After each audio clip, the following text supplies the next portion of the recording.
यूं ही नहीं मैं बन जाता हूं। कुदरत के कोने कोने से खूबियां खोज लाता हूं। गुणवत्ता की गहराइयों का गोताखोर हूं मैं। यूं ही नहीं मैं रजनीगंधा बन जाता हूं। हम तो प्रधानमंत्री कहाँ मिलेगा देश को अगला और बेहतरीन। अब जहां मिल जाए वहां पे हम अपना स्थापित कर देंगे प्रधानमंत्री को, इसमें कौन सी बड़ी बात। लेकिन अभी आपने एक बात कही कि बीजेपी मतलब विपक्ष इस तरह इंडिया अलायंस कर रहा है। मध्य प्रदेश में बहुमत की सरकार थी कांग्रेस की, पता नहीं कौन सी मर्यादाएं बीजेपी भूल गई। महाराष्ट्र में गठबंधन की सरकार थी पूरी, और जनता ने चुना था भारी बाकायदा, और तोड़ ताड़ के खत्म कर दिया। तो उस पार्टी का कोई भी व्यक्ति ये सवाल पूछने का हकदार नहीं है जिसने पूरे देश में लोकतांत्रिक ढांचे को तार तार किया हो। भाई तो ठीक है ना, आप खुद ही कह रहे हैं मनोज यादव कि ये लोकतांत्रिक ढांचे को तार तार करना था, तो अब खुद भी आप वही करने लगेंगे क्या? अगर कोई आदमी दो आदमी गलत किया है तो आप तीसरी गलती करके आप उसको सही कर देंगे क्या? ये कोई सही तरीका होगा क्या? रंजीत जी, हम प्रधानमंत्री ढूंढ रहे हैं देश के लिए, और बेहतरीन प्रधानमंत्री। अगर इस देश को नरेंद्र मोदी जैसा प्रधानमंत्री चाहिए होता तो नरेंद्र मोदी जी को पूर्ण बहुमत मिलता, नहीं मिला। तो हमारा भी धर्म है कि देश को एक बेहतरीन प्रधानमंत्री मिले, अच्छा प्रधानमंत्री मिले। हम अपना प्रयास करेंगे, और जिसको अपना प्रयास करना वो अपना प्रयास करे। लेकिन एक बात स्पष्ट कर दूं कि बीजेपी की पीड़ा देख के आत्मा को बड़ा शांति मिल रहा, बड़ा 10 साल कमाल है मनोज यादव। बड़ा ये भी बहुत इस आनंद की भी एक अलग ही बात है कि खुद भले चाहे जिस हालत में है, लेकिन अगर सामने वाला तकलीफ में है तो बहुत मजा आ रहा है। भाई हम खुद हार गए, इस बात का कोई मलाल नहीं है। हमें बहुमत नहीं मिला, कोई बात नहीं है, लेकिन सामने वाला बहुमत से दूर रह गया। आप मुझे बोलने नहीं देंगे। शिवम त्यागी, भाई देखिए विपक्ष कहां मजे ढूंढ रहा है, जरा ये देखिए कहां मजे ढूंढ रहा है। देखिए हमारे उत्तर प्रदेश में ना एक टर्म है, और वो कोई गलत नहीं है। एक व्यक्ति पर्टिकुलरली जो वो हद से ज्यादा फेंकता है और जो चीज होती नहीं उसको बनाता है, उसको बोंगा कहते हैं।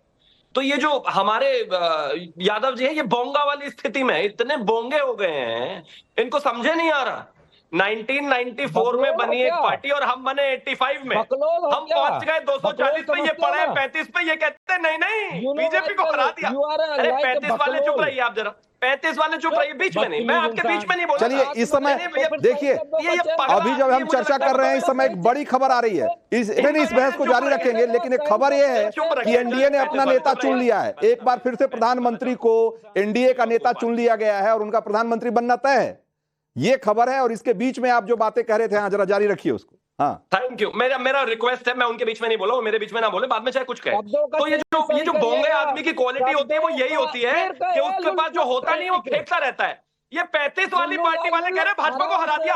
अरे 240 है, 35 के जो है कम से कम आपको जो है 5 चक्कर लगाने पड़ेंगे, तब होंगी 240। चुप रहिए आप, इनको बीच में बोलने की आदत ज्यादा है। एक तो समझ में नहीं आता इनको क्या हो जाता है। ये इतना बौखलाने की आवश्यकता नहीं है भाई। तो एनडीए की बैठक में प्रस्ताव पास हुआ है और नरेंद्र मोदी को नेता चुन लिया गया है, जो कि करीब तय ही था पहले से, उसमें कोई ऐसी बात नहीं थी। और एनडीए की बैठक में प्रस्ताव पास कर दिया गया है। अब से थोड़ी देर बाद ही हो सकता है कि नरेंद्र मोदी अपने सहयोगियों के साथ जाएं और राष्ट्रपति से जरा दिखाइए वो जो प्रस्ताव जो पास किया गया है, नरेंद्र मोदी को नेता चुनने वाला प्रस्ताव। ये देखिए वो उसकी तस्वीरें हैं, और यही वो प्रस्ताव है जिसके जरिए ये एक तरीके से नरेंद्र मोदी को नेता चुना गया है। जरा क्या है इस प्रस्ताव में, जरा एक बार देखते हैं। और इसमें कहा गया है कि भारत के 140 करोड़ देशवासियों ने पिछले 10 वर्षों में आदरणीय प्रधानमंत्री नरेंद्र मोदी जी के नेतृत्व में एनडीए सरकार की जन कल्याणकारी नीतियों से देश के हर क्षेत्र में विकसित होते देखा है। और इसके बाद इसमें बहुत सारी बातें लिखी गई है, और आखिर में ये लिखा गया है कि श्री मोदी जी के नेतृत्व में एनडीए सरकार भारत के गरीब, महिला, युवा, किसान और शोषित, वंचित और पीड़ित नागरिकों की सेवा करने के लिए प्रतिबद्ध है। भारत की विरासत को संरक्षित कर देश के सर्वांगीण विकास हेतु एनडीए सरकार भारत के जन जन के जीवन स्तर में सुधार लाने के लिए कार्य करती रहेगी। प्रस्ताव सर्वसम्मति से आज दिनांक 5 जून 2024 को नई दिल्ली में पारित हुआ। और इसमें क्या प्रस्ताव था कि हम सभी को गर्व है कि 2024 का लोकसभा चुनाव एनडीए ने आदरणीय श्री नरेंद्र मोदी जी के नेतृत्व में एकजुटता से लड़ा और जीता। हम सभी एनडीए के नेता आदरणीय नरेंद्र मोदी जी को सर्वसम्मति से अपना नेता चुनते हैं।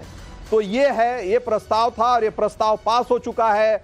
मनोज यादव और तहसीन पूनावाला, अब इस देश को एक प्रधानमंत्री मिल गया है जो अभी जिसकी तलाश में थे मनोज यादव आप, अब वो तलाश पूरी हो गई देश की।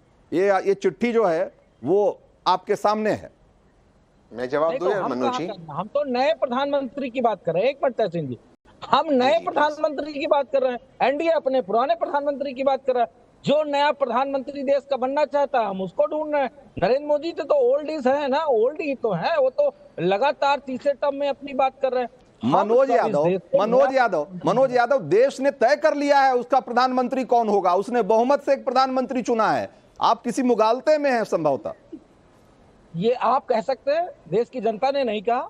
अगर देश की जनता ने कहा होता तो पूर्ण बहुमत मिलता और एनडीए के घटक दल कभी भी टूट के जा सकते हैं। आप तो ऐसी बात कर रहे हैं जैसे कि पिछले 25 सालों का इतिहास इस देश को देखिए। एक प्रधानमंत्री नहीं मिला जिसे अपने बूते बहुमत मिला हो। कम से कम दो टर्म जो है प्रधानमंत्री मोदी को तो अपने बूते बहुमत मिला ही है। इस बार नहीं मिला एक अलग बात है, लेकिन उसके अलावा कौन से प्रधानमंत्री हैं पिछले 20 साल 25 सालों में जिनको कि अपने दम पर बहुमत मिला है? भाई ये तो सबको पता है ना। तहसीन पूनावाला, अरे रंजीत जी पूंजीवाद को बढ़ावा मिला और क्या मिला बहुमत के प्रधानमंत्री से?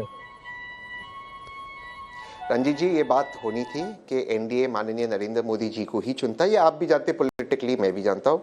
और विपक्ष में होने के बावजूद मैं माननीय नरेंद्र मोदी जी को ढेर सारी शुभकामनाएं बधाई देता हूँ।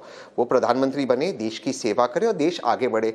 एक जिम्मेदार विपक्ष में होने के बावजूद मेरी एक जिम्मेदारी है कि मैं उनके खिलाफ, उनके पॉलिसीज के खिलाफ लड़ाई लड़ूं और ये लड़ाई में लड़ता रहूंगा और देश आगे बढ़ना चाहिए। अब माननीय प्रधानमंत्री कैसे देश को चलाते हैं, अगले 5 साल 3 साल 2 साल जितने भी साल वे प्रधानमंत्री रहे, उसके लिए उनको शुभकामनाएं। जो होगा हम देखेंगे और हमारा कर्तव्य है मनोज भाई का मेरा कि हम उनको अपोज करें तो हम वो करेंगे। तीन पूनावाला, जिससे आप उम्मीद लगाए बैठे होंगे, अगर देखिए इसमें वो अगर कोई नाम चूक रहा हो तो जरा एक बार आप बताएं कि हाँ ये फलां आदमी नहीं है, अब उससे संपर्क करेंगे। रंजीत जी, मैं तीसरी बार कहता हूँ, एनडीए में नीतीश बाबू भी थे और चंद्रबाबू नायडू भी थे। हमने जो सीटिंग अरेंजमेंट है, एटलीस्ट मैं पॉलिटिकली देखता हूँ किसी चीज़ को, जिस तरह से चंद्रबाबू नायडू जी उनके बाजू में बैठे थे, जिस तरह से नीतीश बाबू बैठे थे, इस साइड पे नड्डा जी क्योंकि भाजपा के अध्यक्ष थे, और उसके बाद राजनाथ सिंह जी, अमित शाह जी बैठे थे। इससे बहुत सारी चीज़ें समझ में आता है कौन क्या डिस्टेंस हो गया। ये इसके पहले जाना जाता था मोदी सरकार, अब ये जाना जाएगा एनडीए सरकार। खैर, इनको मैंडेट मिला है, इनको ऑल द बेस्ट। आज से 6 महीने, साल 2 साल 3 साल बाद अगर कोई तब्दीली आएगी, हम बातचीत कंटिन्यू करेंगे। हमारा कोई कर्तव्य नहीं बनता, आपको हम स्ट्रेटेजी बनाएं और देश को एक स्थिर सरकार देने की हम कोशिश करेंगे। करण वर्मा, सिटिंग अरेंजमेंट में उम्मीदें दिख रही है कांग्रेस को। इनको लग रहा है कि भाई ठीक है, अब पहले मोदी सरकार से अब एनडीए सरकार हो जाएगी। तो मोदी सरकार और एनडीए सरकार में आपको कोई फर्क दिख रहा है क्या? नहीं, देखिए रंजीत जी, एक बात तो है जो तहसीन कह रहे हैं वो बात ठीक है भाई। एक कंस्ट्रक्टिव राजनीति में इन्हें भी हक है कि भाई पॉलिसी के आधार पर आलोचना करें, आंकलन करें, ये बिल्कुल ठीक बात है। पर मुझे दिक्कत आती है जब जयराम रमेश ये कहते हैं ये आउटगोइंग प्राइम मिनिस्टर हैं और ये मौलिक अधिकार खो चुके हैं अब प्रधानमंत्री बने रहने का, तो ये गैर जिम्मेदाराना स्टेटमेंट होगी। और मैं मानता हूं तहसीन को भी लगता होगा ये गैर जिम्मेदाराना स्टेटमेंट है। तहसीन ने तो यहां स्वीकारा बिल्कुल सही से कि भाई मैंडेट जनादेश प्रधानमंत्री बनने का नरेंद्र मोदी जी को ही है, 2.5 गुना सीट ज्यादा है उनकी जो सेकंड पार्टी है। तो